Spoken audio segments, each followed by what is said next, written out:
সোনালী ই ওয়ালেটের মাধ্যমে green pin দিয়ে কীভাবে এটিএম কার্ড এবং ডেবিট কার্ড থেকে ক্যাশ আউট করা যায় সেটা আজকে শিখব এটিএম বুথ থেকে। প্রথমে আমি সোনালী ওয়ালেটে ঢুকবো, সার্ভিসেসে ক্লিক করব। সার্ভিসে ক্লিক করার পর এখানে ডেবিট কার্ড সার্ভিসেস আছে, সেই ডেবিট কার্ড সার্ভিস ক্লিক করব। ক্লিক করার পর গ্রিন পিন এখানে ক্লিক করব, সবার নিচে গ্রিন পিন। এখন কার্ড নাম্বার এখানে আপনি ইনপুট করে দিতে পারবেন এবং কার্ড স্ক্যান করতে পারবেন। স্ক্যান করার জন্য কার্ড নাম্বার, যেখানে কার্ড নাম্বার আছে সেখানে green is new card scan দিবেন। দেওয়ার পর আপনার এখানে তখন স্ক্যানিং হয়ে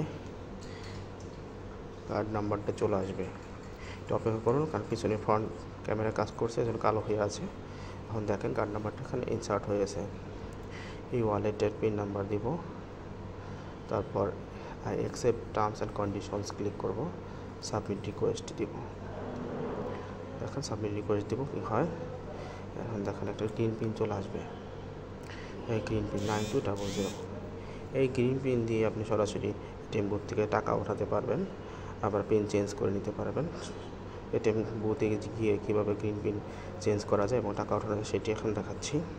প্রথমে আপনি এটিএম বুথে যাবেন, একটু সময় নিয়ে দেখুন, ভিডিওটি হয়তো অত সুন্দর করে করা হয়নি, তো ওটা দেখুন কীভাবে কী করতে হয়।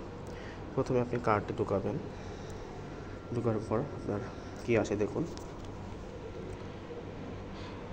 তখন এখন আসবে দেখেন কী আসছে, ব্যক্তিগত শনাক্তকরণ নম্বর, মানে এখানে আপনার গ্রিন নাম্বারটি দিয়ে দিবেন।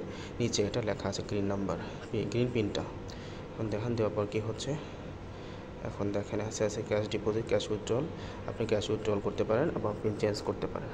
পিন চেঞ্জে ক্লিক করবেন, তখন নতুন পিন দিবেন, আবার নতুন পিন দিবেন। দেওয়ার পর আপনি অপেক্ষা করেন কী আসে দেখুন। তো আপনি পিন চেঞ্জ করছি, নতুন পিন নাম্বার আপনি অপশনগুলো পরে দেখবেন।